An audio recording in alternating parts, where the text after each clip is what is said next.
अस्सलामुअलैकुम। आज मैं अपनी ज़िंदगी का एक बहुत बड़ा और खुफिया राज आपसे शेयर करने जा रहा हूँ। और ये सवाल मुझसे हालिया दिनों में सैकड़ों नहीं हज़ारों लोगों ने पूछा होगा कि आपने वेट कैसे कम किया अपना। और मैं हर एक को जी बस आपको बस जी, तो मैं हर एक को टाल देता था बजाय इसके कि पूरी तफसील बताई जाए कि मैं किस सफ़र से गुजरा हूँ वज़न कम करने के लिए। और वज़न कम करना वैसे भी बहुत अहम है, आपकी पर्सनैलिटी के लिए भी, आपकी मेंटल हेल्थ के लिए भी, आपके फ्रेश रहने के लिए भी, आपके अच्छा दिखने के लिए भी। तो ज़ाहिर है हर दूसरा इश्तिहार लगा होता है मोटापा कम करें, मुख्तलिफ जाली हकीम अपनी दवाएं बेच रहे होते हैं, मुख्तलिफ डॉक्टरों ने अपनी अपने दुकानें चलाई होती हैं, मुख्तलिफ तरह की प्रोडक्ट्स मार्केट में मिल रही होती हैं, बड़े बड़े इश्तिहारात अखबारों में दीवारों पे आप देखते हैं कि जनाब मोटापा कम करने के लिए ये काम करें, इस नंबर पर रब्ता करें।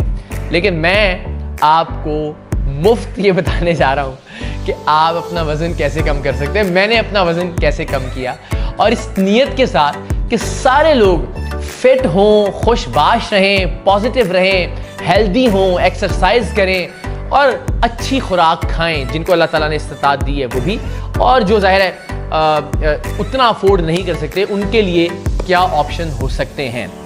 तो जनाब ये सबसे पहले तो ये रमज़ानुल मुबारक का फैज़ान है कि मेरा वज़न जो है वो कम हो जाता है हर साल, इसलिए कि ज़िंदगी में ना कोई टारगेट होना चाहिए। जिस तरह मुख्तलिफ हमारे दोस्त जो कि ड्रामों में काम करते हैं या फिल्मों में काम करते हैं, उनसे जब भी आप मिलें तो अक्सर ये कहते हुए नज़र आते हैं कि यार बस कल से मेरा डाइट प्लान शुरू हो रहा है, और वजह ये होती है कि उस तारीख से मेरी फ़िल्म शुरू हो रही है। तो एक चूँकि ज़िंदगी में आपको इंसेंटिव मिल गया, एक लैंडमार्क मिल गया, एक डेडलाइन मिल गई कि इससे पहले मैंने वज़न कम करना है।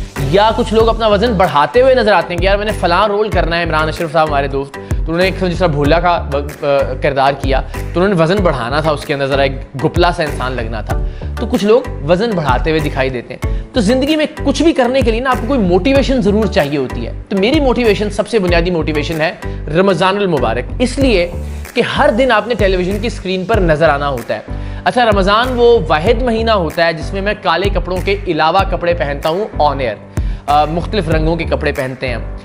रमज़ान को प्रॉपर्ली सेलिब्रेट करते हैं, अल्लाह ताला की नेकियों को, अल्लाह ताला की नेमतों को, अल्लाह ताला की नवाज़िशात को बाकायदा सेलिब्रेट किया जाता है रमज़ान मुबारक में। तो हर साल रमज़ान से 3-4 महीने पहले एक साइकोलॉजिकल जंग शुरू हो जाती है कि वज़न कम करना है, वज़न कम करना है, वज़न कम करना है। सारा साल आहिस्ता आहिस्ता 1-1 किलो 2-2 किलो हर महीने वज़न बढ़ता रहता है, और आखिर में रमज़ान से 4 महीने पहले ब्रेक लग जाती है कि बस अब से वज़न कम करना शुरू करना है। तो अल्लाह ताला की रमज़ान ज़ाहिर बाकी और बहुत से हवालों से अल्लाह ताला की बहुत बड़ी नेमत है। मेरे लिए इस एतबार से एक नेमत है कि चूँकि रोज़ाना टेलीविज़न की स्क्रीन पर नज़र आना होता है रमज़ान में, तो 4 महीने पहले से वज़न कम करना शुरू कर देता हूँ, और उसके लिए मुख्तलिफ हरबे आजमाता हूँ। मैं आपको बताता हूँ कि क्या मेरा वज़न एक ज़माने में 92 kg था, या शायद इससे भी ज़्यादा। आपको ये तस्वीरें भी दिखाता हूँ मैं ज़रा, मुख्तलिफ अपने टूर्स जो मैंने पहला यूरोप का ट्रिप किया, बाहर जाते रहे, जो यादें मेरी कुछ वाबस्ता हैं जो पड़ी हुई हैं तस्वीरों की शक्ल में, डिजिटल तस्वीरों की शक्ल में या वैसे, वो आपको ज़रा स्क्रीन पे दिखाते हैं कि 92 किलो से ज़्यादा वज़न था, और इस वक्त मैं 72-73 kg पे हूँ, तकरीबन 20 किलो कम। ये बढ़कर 78 पर भी जाता है, फिर वापस आ जाता है। तो ये थोड़ा सा वज़न के साथ मेरी लड़ाई जारी रहती है। लेकिन इस तालाब में, इस झील में पहला कंकर फेंका जनाबे अदनान सिद्दीकी ने, अल्लाह ताला उनको सलामत रखे, मेरे बड़े भाई, हमारे बड़े प्यारे दोस्त। वो यहीं पे घर पे तशरीफ़ लाए, और मैंने उनसे कहा वज़न कम करने का कोई तरीका तो बताएं, आपने कैसे इतने सालों से फ़िट रखा हुआ है ख़ुद को। तो उन्होंने बड़ा एक आसान नुस्खा बताया। हमारे शेफ़ के पास जाके उन्होंने एक अदद फुल्का, जिसे हम फुल्का कहते हैं, रोटी की एक फॉर्म, वो बनाया और बना के कहा लीजिए इकरार मियाँ, इस फुल्के का, जिस तरह फुल्का यूँ बन जाता है वो फूल के थोड़ा सा, उसकी ऊपर की परत को उन्होंने अलग कर दिया और मुझे कहा कि आप ये एक रोटी समझ के खाएं। बात मेरी अकल में आई, मैंने कहा बात तो बिल्कुल ठीक है, नफ्सियाती तौर पर तो वो मेरे लिए एक रोटी है, यानी उतना ही हिस्सा है उसका, अगर मैं उतना ही लुकमा तोड़ूँ और सालन भले जितना मर्जी खाता रहूँ, और ज़ाहिर बहुत ज़्यादा ऑयली ना हो अगर सालन, तो इसका मतलब है कि जो कार्बोहाइड्रेट्स की इनटेक है, चावल में वैसे ही नहीं खाता, तो वो तो ऑलरेडी आधे से भी आधी रह गई। यानी अगर आपने 2 रोटियां खानी है तो उसकी बजाय कंट्रोल करें, आप सोचें मैंने 1 रोटी खानी है, और 1 रोटी भी वो खाएं जो फुलके का एक ऊपर वाली परत हो, जिसमें आटा ना होने के बराबर होगा ना, कार्बोहाइड्रेट्स ना होने के बराबर। तो यहाँ से मुझे हिम्मत मिली और फिर मैंने थोड़ा सा आगे चलना शुरू किया। एक और चीज़ मेक श्योर कर लीजिए, ये मेरी ख्वाहिश भी है, मेरी कोशिश भी है, मेरा पैगाम भी है पूरे पाकिस्तान के लिए, प्लीज़ 40 मिनट की कम से कम और 1.5-2 घंटे की ज़्यादा से ज़्यादा वॉक और एक्सरसाइज को अपनी ज़िंदगी का हिस्सा बना लें।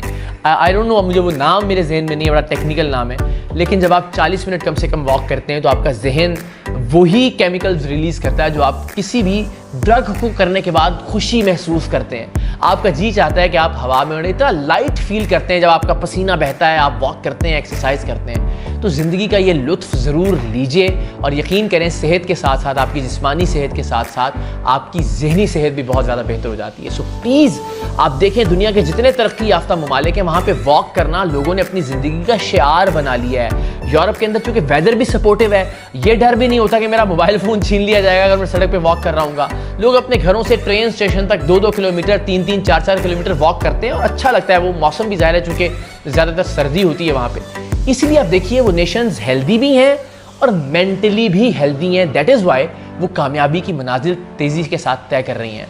हमारे यहाँ पे ज़रा ये रिवाज कम है पैदल चलने का या वॉक करने का या एक्सरसाइज करने का। सो प्लीज़ जितने लोग ये वीडियो देख रहे हैं, अगर आज से ये अहद कर लें कि कम से कम 40 मिनट वॉक करनी है, गली में, मोहल्ले में, छत के ऊपर, अपने खेतों में, किसी भी जगह पे, आप यकीन कीजिए सारी ज़िंदगी आप मुझे दुआएं देंगे अगर आपने इस आदत को अपना लिया तो एक ये कि मैंने कार्बोहाइड्रेट्स की इंटेक को कम किया जब भी वज़न कम करना हुआ, वरना मैं ये बताता हूँ कि मैं कितना खाने वाला आदमी हूँ। और दूसरा ये कि मैंने एक्सरसाइज को अपनी रूटीन में शामिल कर लिया। सबसे इंपॉर्टेंट चीज़ ये है कि मैंने घर वालों से ये दरख्वास्त कर रखी है, ये अपने जो हमारे शेफ़ हैं उनसे, कि जब मैं घर पे हूँ तो मेरे सामने खाना थोड़ा सा ही रखा करें, क्योंकि ज़्यादा खाना होगा तो ज़्यादा खाऊंगा। और मेरे दोस्त, यार, अहबाब, मेरे घर वाले सब जानते हैं कि अगर मेरे सामने बहुत सारा खाना रख दिया गया ना, तो जब तक वो खाना उठाया नहीं जाएगा तब तक मैं खाने से हाथ नहीं रोकता। अल्लाह ताला ने बस कोई अजीब आदत दी हुई है। अच्छा, जब मैं घर से बाहर होता हूँ, ट्रैवलिंग में, शूट्स पर या लाहौर में हूँ और कढ़ाइयाँ पड़ी हुई हैं और जनाब सालन पड़े हुए और बारबेक्यू है, तो भी मेरे दोस्त वेटर्स को बुला के कहते हैं खाना उठा लो इसके सामने से। जो नए लोग होते हैं उनको लगता है ये रूड हो रहे हैं, यार क्या बात है, बुरी बात है यार, खाने तो बेचारे को। लेकिन उनको पता है कि अगर खाने दिया तो मैं फिर मेरी कोई लिमिट नहीं, मैं खाता रहता हूँ। तो घर का फार्मूला ये कि सामने जितना खाना आएगा, आधी रोटी, एक रोटी वो मैंने खाई, और ज़ाहिर है फिर वो मैं शर्मिंदा होता भी नहीं मांगता और फिर वो अल्टीमेटली थोड़ा खाना ही खाया जाता है। इसके अलावा कुरतुलैन को भी बड़ा इसका क्रेडिट जाता है, उन्होंने बड़ा काम किया इसके ऊपर। ब्लूबेरीज़ और डिफरेंट तरह की बेरीज़ और ग्रनोला जो कि स्किम्ड मिल्क में डाल के दिया जाता है, और फिर पोर्शन खानों के डिफरेंट बनाने, मुख्तलिफ तरह के सलाद बना के देने जो कि मज़ेदार भी लगें, आपको खाने का दिल भी चाहे और आपका पेट भी भर जाए, मगर उस पेट भरने से आपका वेट ज़्यादा ना हो। सो दो चीज़ें बस यकीनी बना लें, कार्ब्स की इंटेक को थोड़ा सा कम कर लें, कुछ भी ना करें, जितना खाते हैं उतना खाएं, बल्कि मैं तो कहता हूँ जितना ज़्यादा खाएं बहुत अच्छी बात है, लेकिन उस खाने को बर्न करें, उस खाने को जलाएं, कोई ना कोई एक्टिविटी करें। घर बैठ के जो हम हर वक्त लगे रहते हैं ट्विटर पे गालियाँ देना और एक दूसरे को बुरा भला कहना, ये है असल मसाइल की जड़।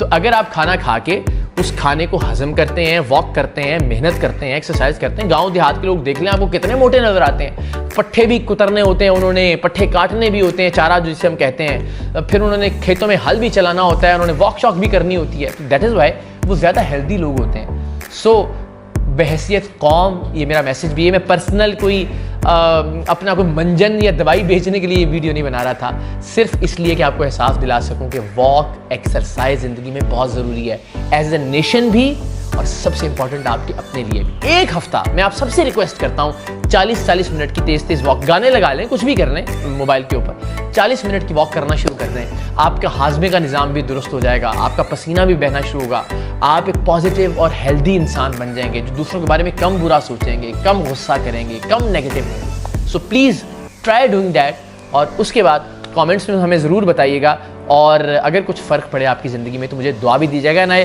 होप एंड आई प्रे कि अल्लाह करे पूरी कौम इस तरह की हेल्दी एक्टिविटीज़ में लग जाए, ताकि ये जो मनफियत हम अपने चारों तरफ देखते हैं इससे हमें छुटकारा मिल सके इंशाअल्लाह। पाकिस्तान जिंदाबाद।